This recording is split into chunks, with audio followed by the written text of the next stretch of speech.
de l'Université de Lorraine, INRIA, Loria et Le Crème, qui ont donné du temps, donné un soutien scientifique et donné aussi des moyens pour permettre cette exposition.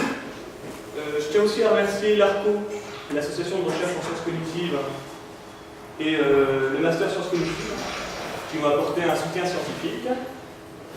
Bien sûr, l'ensemble des conférenciers, l'ensemble des illustrateurs et des animateurs d'ateliers qui sont présents. Et les organisateurs qui ont permis que ça se fasse. Bien entendu, Frédéric Péguiron et l'ensemble du personnel de la BU du Campus Lettres, qui ont permis que ça se fasse ici et qui ont installé beaucoup de choses. Oriane et Thierry, qui ont aussi donné de leur temps, donné des idées et permis aussi l'avancée. Et Maxime Amblard, qui est l'instigateur du projet, qui au départ a lancé cette idée de faire une exposition autour du jeu. Alors on va commencer par 3 constats très rapides pour donner quelques idées de l'objectif de l'exposition. Le premier, c'est que le jeu à l'heure actuelle est multiple et protéiforme. C'est-à-dire, on connaît assez bien le jeu vidéo, avec certaines icônes, là Mario et Sonic, ou des icônes d'Assassin's Creed. Mais le jeu vidéo, c'est pas que ces grandes icônes, c'est aussi, à l'heure actuelle, le jeu vidéo sur mobile, qui est un secteur, on va dire, assez important et qui prend l'importance. C'est aussi des jeux vidéo plus anecdotiques, comme par exemple Fricel, mais qui font au final que chaque personne a un jeu vidéo chez lui, à disposition. C'est des jeux physiques, comme des jeux de cartes, des jeux classiques qu'on connaît, mais des jeux, on va dire, plus récents, qui ont une dizaine d'années, comme les jeux de cartes à collectionner, Magic ou l'Appel de Cthulhu. C'est aussi ce qu'on appelle les jeux de plateau, que vous connaissez aussi peut-être. Donc là, c'est une extension, une suite du Monopoly, par exemple. Donc on aura l'occasion d'accueillir 2 maisons d'édition dans des ateliers. Yellow qui parlera de King of Tokyo et Jacques Taléa qui sera présent cet après-midi pour parler de jeux de stratégie abstrait. C'est aussi ce qu'on appelle le jeu de rôle, où là on va un peu plus dans l'immersion. Le principe du jeu de rôle, c'est échanger et raconter collectivement une histoire avec d'un côté des joueurs qui incarnent des personnages et un maître du jeu qui a des trames scénaristiques et ensuite l'histoire jaillit de la discussion. Donc on aura un exposé tout à l'heure d'Alexis et ce soir de Thierry Maire sur la question. On peut pousser encore l'immersion un cran plus loin. C'est ce qu'on appelle le jeu de rôle grandeur nature, où là c'est plus une discussion, mais c'est vraiment une expérience vécue par les joueurs, qui vont réellement incarner des personnages, avec un historique, éventuellement des objectifs, des costumes. Donc désormais l'action va être réellement exécutée, avec quelques règles qui permettent de prendre en charge les cas difficiles. Si on poursuit un peu l'immersion, on a aussi ce qu'on appelle des jeux pervasifs. C'est des jeux qui vont essayer de flouter la frontière réalité-fiction. L'exemple classique, c'est In Memoriam, qui est un jeu qui est sorti il y a une dizaine d'années, il me semble, où il s'agissait de suivre sur Internet les pistes d'un personnage fictif, sachant que ce personnage va laisser des traces sur des sites comme Amazon, et ainsi de suite. Donc l'idée, c'était, dans le Internet entre guillemets réel, suivre les traces d'un personnage de fiction. Et de la même manière, il y a The Lost Experience, basé sur la série télé Lost, qui proposait des sites qui, on va dire, étaient des sites fictifs, censés représenter des entreprises réelles. Par exemple, une fausse agence de voyage et une fausse agence de déplacement aérien. Et on a aussi ce qu'on appelle le jeu sérieux, c'est-à-dire des jeux dans lesquels les joueurs vont pouvoir expérimenter des choses et éventuellement en retirer des connaissances, ou des compétences, ou de l'information. C'est aussi très très vaste. C'est des jeux qui sont caractérisés par le fait d'être divertissants, parce que ça reste des jeux, mais possédant un objectif autre qui s'ajoute à cet objectif de divertissement. Ici, c'est Pulse, qui est un simulateur de consultation médicale. Donc on voit bien que le jeu prend des formes très très diverses. Jeu vidéo, jeu de plateau, jeu sérieux. sachant que le jeu sérieux peut aussi avoir plein de formes très différentes. Néanmoins, tout ça c'est réuni autour du jeu. On peut se poser la question de la définition du jeu. J'irai pas très loin là-dedans, je pense qu'on en discutera au fur et à mesure des exposés. Juste pour fixer quelques points, Roger Caillois, dans les années 60, dans un livre qui s'appelle Les jeux et les hommes, décrit le jeu comme une activité possédant plusieurs caractéristiques, en particulier une activité libre, c'est-à-dire que le joueur décide de lui-même de rentrer dans cette activité-là, une activité séparée, c'est-à-dire on va dire avec un lieu et un espace dédié à l'activité, une activité incertaine, dans le sens où l'issue du jeu n'est pas connue à l'avance, et c'est au jeu et aux mécanismes qui vont être mis en œuvre de résoudre cette incertitude de départ. Une activité improductive, puisqu'elle ne produit pas de richesse. Une activité réglée dans laquelle on a un ensemble de règles qui vont décrire les interactions possibles et qui sont différentes des règles du monde ordinaire. Et une activité fictive dans laquelle les joueurs ont conscience d'être dans une réalité autre dans laquelle ils agissent. Alors ces propriétés-là, à l'heure actuelle, elles ne sont pas forcément toujours d'actualité, justement. Il y a, par exemple, les jeux pervasifs vont un petit peu casser ce côté séparation réalité-fiction.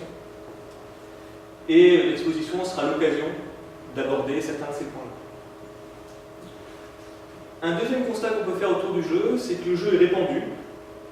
Alors j'ai essayé de prendre quelques chiffres autour du jeu vidéo, sachant que ça part avec des pincettes, parce qu'on voit beaucoup de chiffres. J'ai essayé donc de garder les références à côté. Donc la première chose, c'est que le jeu vidéo fait en 2011 41 milliards d'euros, ce qui correspond en gros au double des revenus du box-office d'Hollywood. Le jeu vidéo fait 2 fois plus que les entrées du cinéma, dans ce cas-là en tout cas. Ça montre qu'il y a une réalité économique et qu'il y a des enjeux par rapport à ça. Ensuite, une deuxième réalité, c'est que l'âge moyen des joueurs, c'est autour de la trentaine. Ce n'est pas uniquement des adolescents. Finalement, le jeu a touché une large proportion de personnes. Sur ces chiffres, 37% des personnes sont plus vieux que 35 ans. Ça montre que le jeu est bien diffus dans une population assez importante. 47% sont des femmes. Alors ça dépend ensuite, ce n'est pas forcément les mêmes types de jeux. A priori, plutôt être des jeux autour de réseaux sociaux, par exemple, mais pas que. 87% des jeunes américains jouent, des kids, des adolescents. Pareil, le jeu est fortement répandu. Et ce mois-ci, 44% des Américains adultes ont joué sur mobile. Donc pareil, chaque mois, la moitié de la population américaine joue sur un téléphone portable. On peut aussi regarder certains chiffres en termes de temps. Là aussi, c'est assez vertigineux. Sur Angry Birds, une application sur mobile, chaque mois, c'est 12 milliards de minutes consacrées par les joueurs. Ça fait, si je ne me trompe pas, aux alentours de 20 000 ans consacrés à ce jeu-là. C'est-à-dire 100 000 personnes qui vont jouer 120 minutes pendant un an. World of Warcraft, c'est 50 milliards de minutes. Là, il y a moins de joueurs, on est à 10 000 personnes.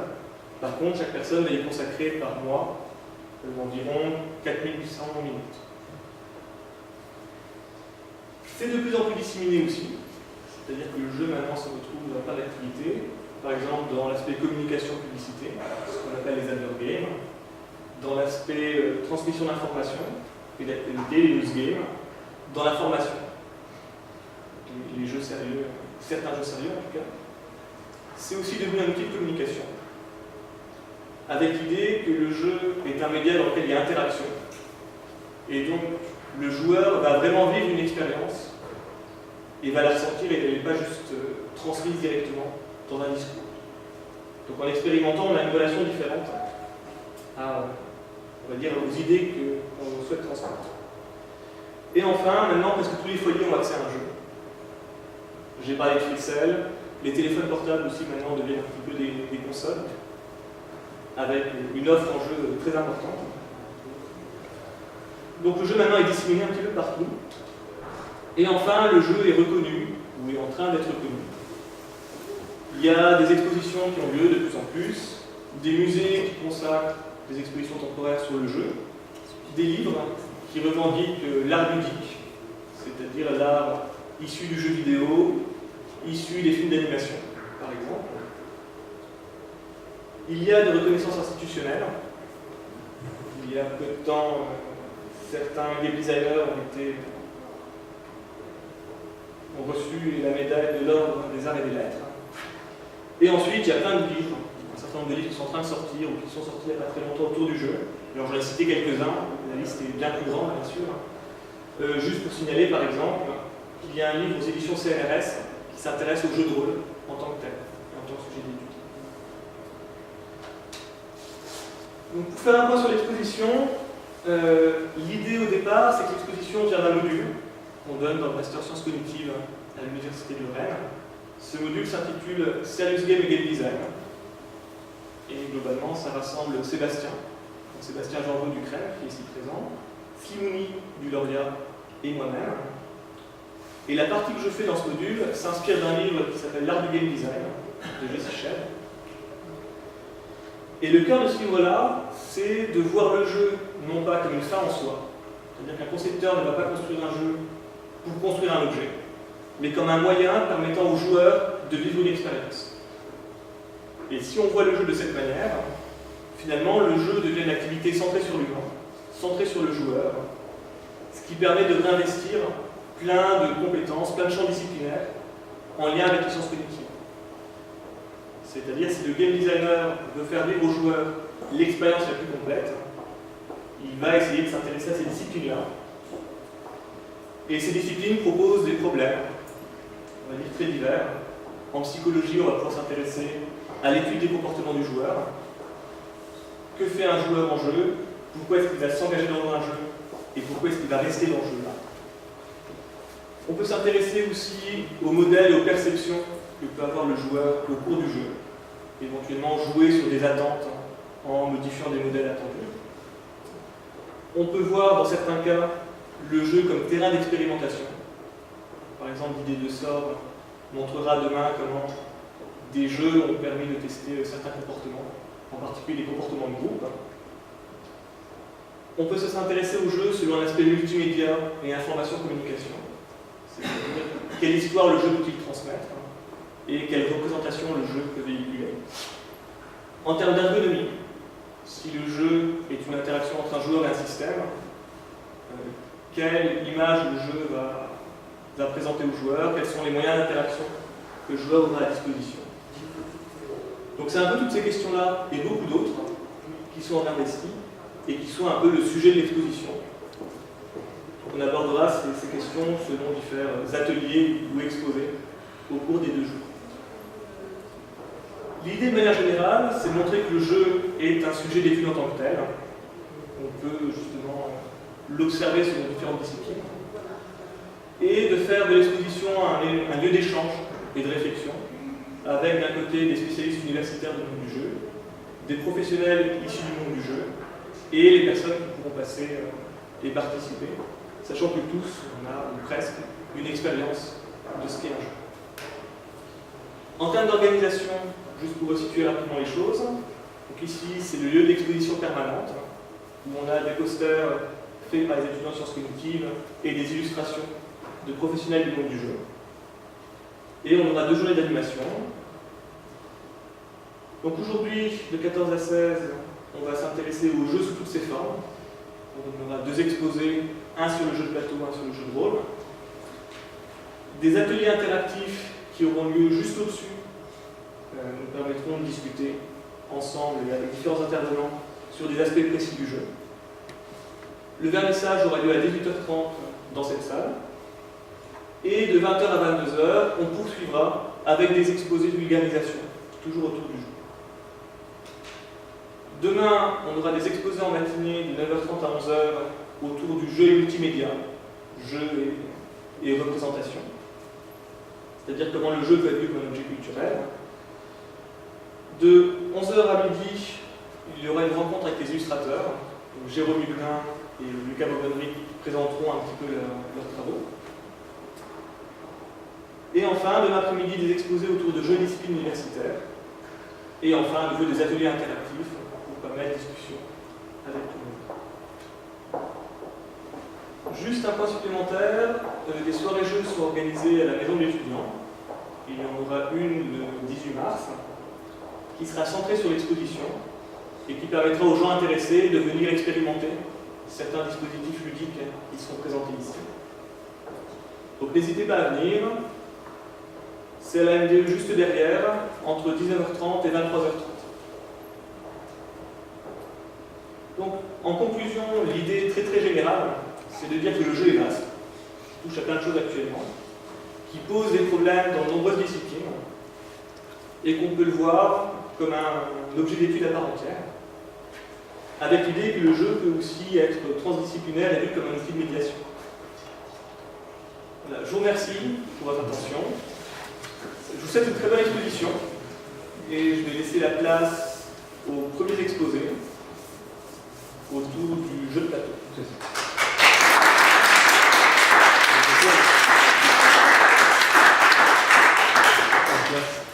Wilfried Moulet.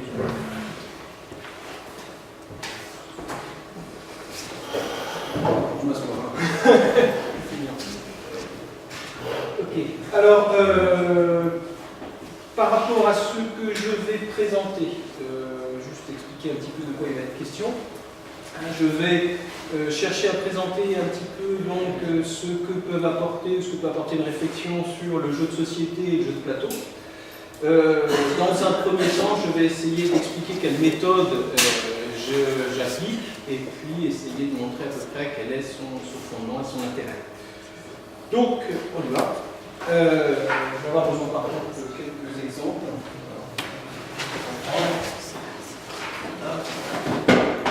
Au cas où. Ouais.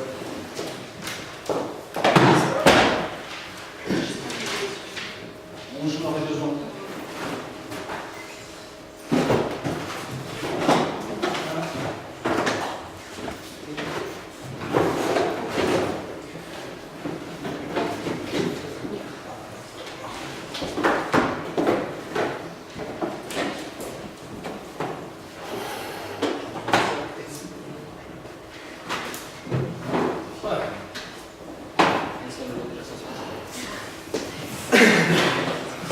Alors,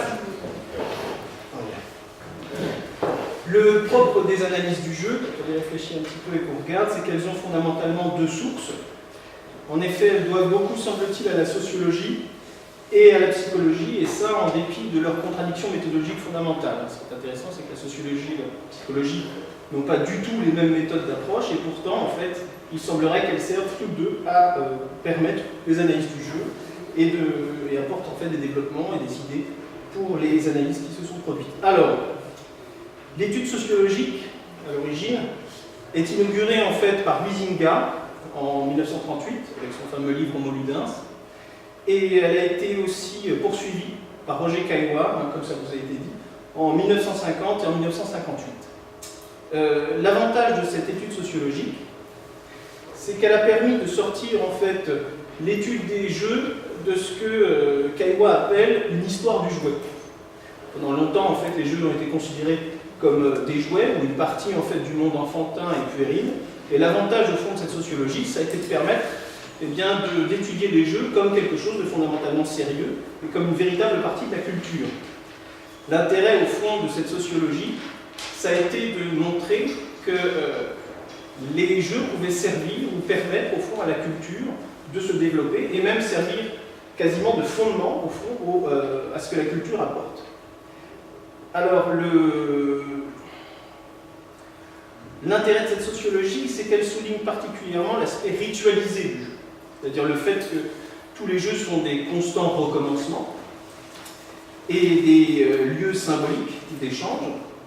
Et elle remarque aussi que le propre du jeu, c'est qu'il est capable de générer au fond des relations sociales.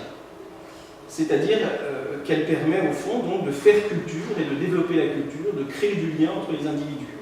À partir de là, donc, le propre de cette sociologie de la culture, c'est qu'elle s'est posé la question de savoir quelle était la place au fond fondamentale du jeu dans les relations culturelles. Est-ce qu'elle était déterminante ou est-ce qu'elle était déterminée?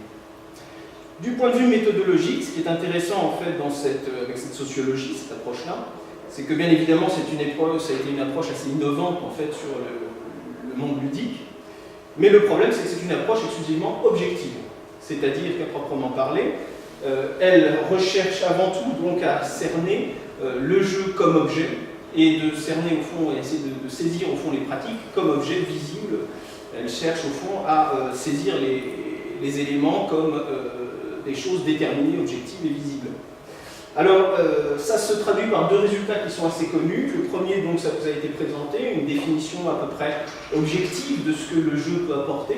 Hein, donc, on a ça. On va faire ça ici, voilà. Donc, on a différents éléments donc, de la définition qui se présente, qui vous a été présenté tout à l'heure. Mais ce qui est très important et qu'on trouve grâce à Caillois, au fond, c'est une certaine catégorisation des jeux. Il a permis, au fond, donc les travaux de Caillois ont permis d'essayer de catégoriser, au fond, au milieu de cet élément particulièrement vaste qu'est le monde ludique, essayer de découper un certain nombre de catégories qui permettent, au fond, donc, eh bien, de ranger les jeux. Donc, il les a rangés là, en 4 catégories. Donc, vous avez les jeux agonistiques ou de l'agone, c'est-à-dire qui fonctionnent sur la compétition. C'est-à-dire où on va rechercher une certaine prééminence, les joueurs vont chercher donc, autour d'un jeu à se surpasser les uns les autres. Vous avez la catégorie de l'aléa, qui elle est fondée, ce seraient tous les jeux qui sont fondés exclusivement sur la chance, le hasard.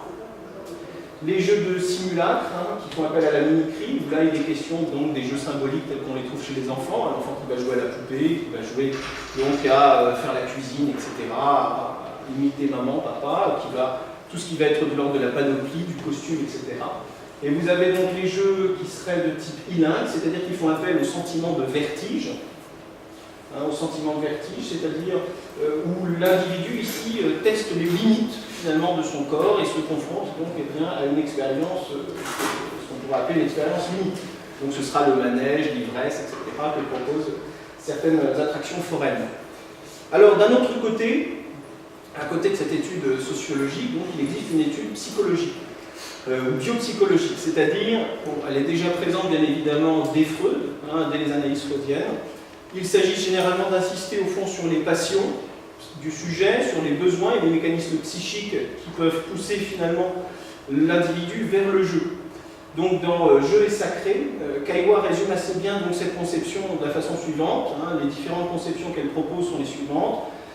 L'explication du jeu fonctionnerait ainsi, ce serait une décharge sur la psychologie, une décharge d'excès d'énergie vitale, une tendance à l'imitation, la nécessité de distraction, une discipline pour acquérir la maîtrise de soi, un désir d'entrer en compétition avec les autres pour affirmer sa prééminence, ou une certaine sublimation, je cite toujours, à des fins innocentes, d'instinct auquel la société refuse la satisfaction directe. Donc le jeu, selon cette psychologie ou biopsychologie, aurait avant tout pour but de montrer des mécanismes dans le sujet qui vont le pousser vers le jeu.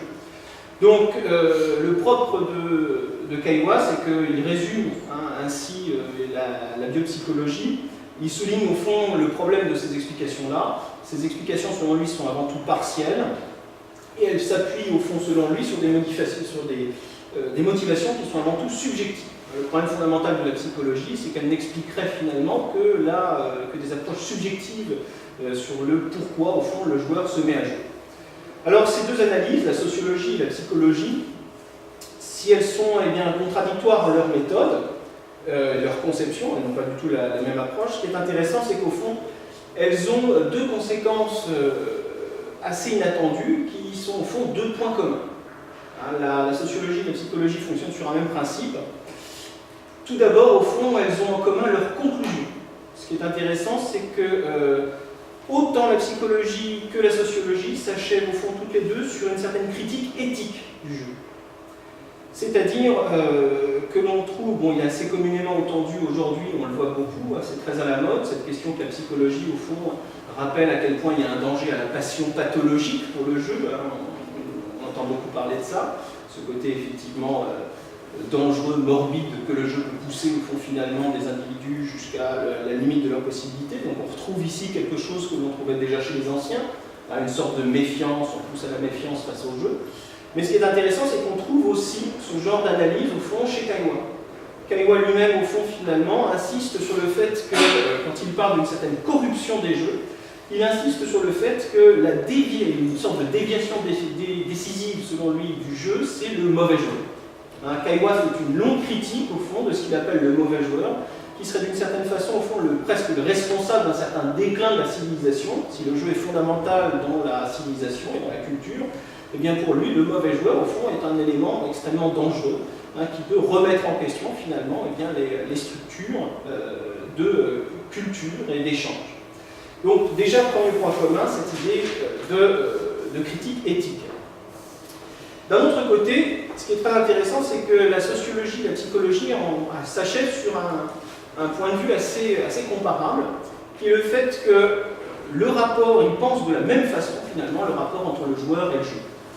Je m'explique, l'idée c'est que dans les deux cas, au fond, que ce soit comme objet, ce que fait la sociologie, ou que ce soit comme passion, ce que fait la psychologie, à proprement parler, au fond, le joueur est déterminé par le jeu. C'est ça qui est très intéressant dans ces deux approches qui terminent au fond sur l'idée que, à proprement parler, le jeu construit le joueur. Il le pousse au fond à adopter un certain nombre de comportements. C'est ainsi que, par exemple, si on reprend le point de vue sociologique de Caillois, un jeu compétitif, qui fait appel à la gone, le principe d'un jeu compétitif, comme les échecs, eh c'est qu'à proprement parler, impose un esprit compétitif chez le joueur. Ce qui signifie qu'à proprement parler, le joueur se plie à une certaine logique du jeu et il est obligé de jouer le jeu, comme on le dit habituellement. Ça veut dire qu'il ne peut pas prendre la partie à la légère, sans quoi, bien évidemment, il ferait ce que l'on appelle classiquement de l'anti-jeu. C'est-à-dire qu'à proprement parler, il aurait tendance, au fond, ici, à détruire, ce serait une forme sourde de mauvais joueur, cet anti-jeu, il gâche le plaisir du jeu, il gâche la possibilité, la logique même du jeu à laquelle on devrait se soumettre. Et c'est à peu près, on trouve la même idée au fond dans la psychologie. En psychologie, il y a l'idée d'un rôle déterminant du jeu. Dès que je joue à un jeu, je suis obligé de rentrer dans une certaine logique qui se soumet à moi. C'est-à-dire que ces deux points de vue nous amènent donc à l'idée que le jeu fabrique le joueur qui va faire intervenir. Alors cette dernière convergence, ce dernier point qui consiste à dire qu'il y a une détermination objective du jeu sur le joueur, est toutefois bien évidemment questionnable. D'ailleurs, c'est plus ou moins ce qui a été sous-entendu quand on se pose la question de l'expérience du jeu. En effet, je prends un aspect qu'on trouve déjà chez Caillois. Caillois, quand il fait appel, quand il fait tout un travail sur la corruption des jeux, pose le cas problématique du joueur professionnel. En effet, il décrit le joueur professionnel ainsi, il dit lui-même ne joue pas, il exerce une profession. Le joueur professionnel ne jouerait pas. En conséquence, donc c'est ça qu'on est en train de voir et c'est ça que je suis en train de vous expliquer, c'est l'idée que, à proprement parler, l'acte de jouer selon Caillois ne suffit pas à faire le joueur. Encore faut-il qu'à proprement parler, le joueur soit dans un certain esprit, ou un certain état d'esprit du jeu, pour réellement jouer. Donc cet aspect, à proprement parler, sous-entendu par Caillois, est très vite balayé. Ça le dérange d'une certaine façon quand on le lit. Donc cet aspect est rapidement balayé, c'est-à-dire qu'en fait, on voit bien que ça modifierait complètement l'approche que Caillois aurait au fond du jeu, et ça change complètement cette idée de rechercher à tout prix une détermination par le jeu du joueur. Donc en effet, il faudrait peut-être se poser la question de savoir si ce n'est pas le joueur qui, à proprement parler, fait le jeu, construit au fond le jeu dans lequel il va s'engager et lui donner une certaine logique ou un certain sens propre. Donc soulignons par exemple, je soulignerai par exemple le fait que l'on peut parfois ne pas se prendre au jeu, et c'est ce que l'on voit quand on s'aperçoit qu'un jeu à proprement parler ne convertit personne. Vous pouvez sortir un jeu de société et le présenter à quelqu'un, c'est pas pour autant qu'il va devenir un joueur. Inversement, c'est ça qui est très intéressant, un joueur passionné généralement sera prêt à se jeter sur n'importe quel jeu. Ça veut dire que ses attitudes, ses envies, ses volontés vont tout de suite s'adapter au fond à l'objet. Et trouver quelque part un intérêt dans cet objet que pourtant il n'avait pas au départ. Donc on trouve ça aussi finalement chez l'enfant. Il est vrai que l'enfant, j'en ai deux à la maison, je vais vous le dire, L'enfant a tendance, au fond, eh bien, à projeter sur la réalité du jeu. Il va créer des défis, il va plonger son imagination sur les éléments qui l'entourent. Ainsi, il ne va pas se traverser la rue, ça va devenir une rivière, il va falloir qu'il y jette du défi, qu'il y fasse attention. Donc on a cette impression qu'à proprement parler, on peut transformer des gestes en jeu, mais un jeu lui-même ne fait pas nécessairement le joueur qu'il est censé faire apparaître. Donc, si on poursuit dans ce sens, eh bien, on s'aperçoit qu'à proprement parler, c'est l'attitude et les représentations du sujet qui semblent finalement déterminantes en ce qui concerne le jeu. Ce qui signifie qu'à proprement parler, c'est le joueur qui invente, construit une certaine représentation de l'objet auquel il va se confronter, c'est-à-dire que c'est lui qui va constituer son objet en projetant dans celui-ci la qualité d'être ludique, c'est-à-dire la qualité de provoquer un certain plaisir et de s'y attacher librement. Donc à partir de là, c'est ça qui nous intéresse. L'idée, c'est que le joueur construit donc autour de lui ce qu'on pourrait appeler des objets-jeux. Les objets-jeux, c'est comme l'enfant qui va transformer la rue en un objet de défi. C'est-à-dire qu'il va projeter une forme d'esprit ludique. Son esprit va construire du jeu autour de lui.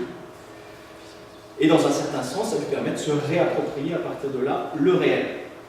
Donc cet aspect, qui est presque phénoménologique, en tant qu'il s'intéresse au travail de signification du sujet, à ses expériences personnelles et à la façon dont il constitue ses objets, renverse au fond, on le voit bien, c'est le modèle habituel de réflexion, puisque les analyses du jeu cherchent habituellement, donc, on le voit, des catégories abstraites, cherchent des définitions abstraites.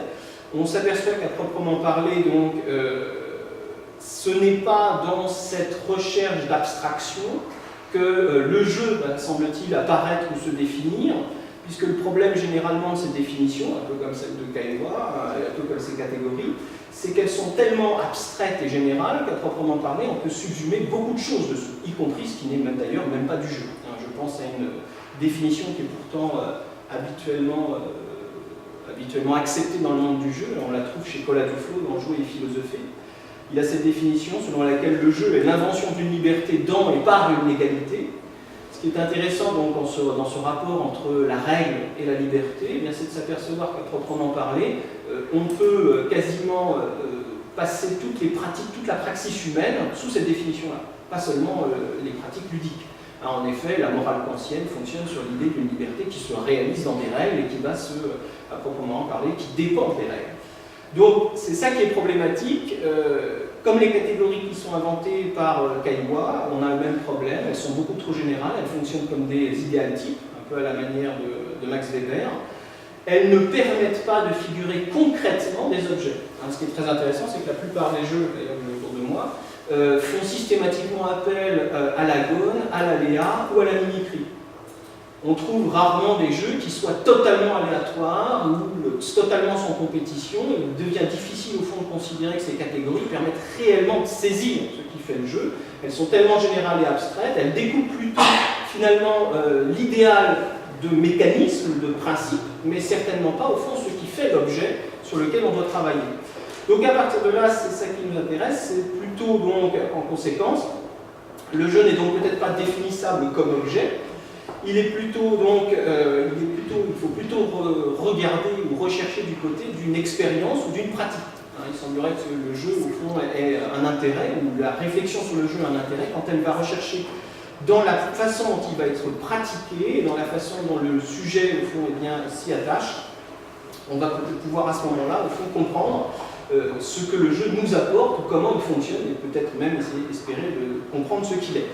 En cela, j'invite donc, je crois qu'une approche phénoménologique invite à déplacer au fond la question.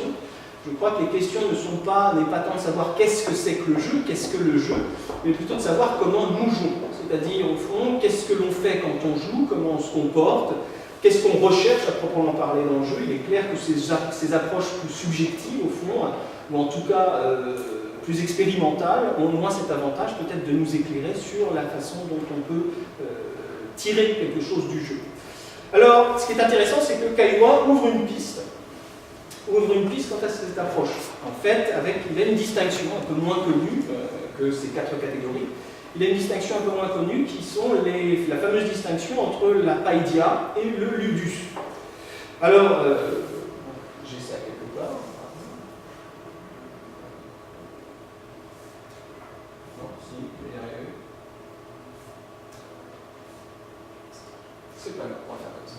Voilà. La païdia et le ludus, au fond, seraient d'une certaine façon non pas des catégories, mais elles sont transversales, ce seraient deux polarités. Alors c'est ça qui nous intéresse. Elles sont décrites, ces païdia et ces ludus, sont décrites tour à tour comme des pôles, comme des sources ou comme des moteurs du jeu. Ces deux termes, au fond, semblent séparer à l'intérieur de la Gaune, la Léa, la Mimicry et l'Ininx, deux polarités, au fond, deux oppositions qui seraient deux tendances des joueurs. Alors c'est ça qui nous intéresse, c'est que finalement, quand on lit les jeux et les hommes, on s'aperçoit que Caillois finit par nommer ces deux aspects-là, que sont la païdia et le ludus, comme des façons d'appréhender le jeu, c'est-à-dire des manières de jouer. Alors, en quoi ça consiste? En quoi consistent ces deux éléments-là? La païdia est définie, alors je cite, comme un principe commun de divertissement, de turbulence, d'improvisation libre, d'épanouissement insouciant, par où se manifeste une certaine fantaisie incontrôlée. Donc, on trouve ici une assimilation, il assimile au fond la païdia à une sorte d'instinct, un instinct incontrôlé du jeu, qui d'ailleurs se manifeste chez certains animaux. Il prend l'exemple du chat qui court après la pelote de laine, comme ça, qui trouve un certain plaisir. L'idée, c'est que la païdia se résumerait à une sorte d'impulsion qui serait un usage improductif, un usage spontané de ses forces, dans des actions qui sont non finalisées. Donc à partir de là, l'idée, c'est que le joueur se plaît simplement à se sentir cause de quelque chose, et il prend un simple plaisir libre, au fond, à être déterminé. Cette définition qui insiste au fond sur un certain caractère exubérant de la païdia est assez vite amendée d'ailleurs par Caillois, c'est ça qui est intéressant. C'est qu'en comparant au fond la culture occidentale au jeu chinois, il s'aperçoit que d'une certaine façon, on peut étirer cette païdia qui serait impulsive vers quelque chose qui serait de l'ordre de la rêverie et du songe. Donc à partir de là, il fait référence à l'idée que la païdia pourrait intégrer aussi le simple plaisir de laisser vagabonder librement son esprit, sans finalité précise. En conséquence, on peut résumer d'une certaine façon la païdia comme une certaine tendance qu'auraient des joueurs à l'indiscipline. Alors on va le prendre dans un sens assez général, cette indiscipline, c'est-à-dire comme le fait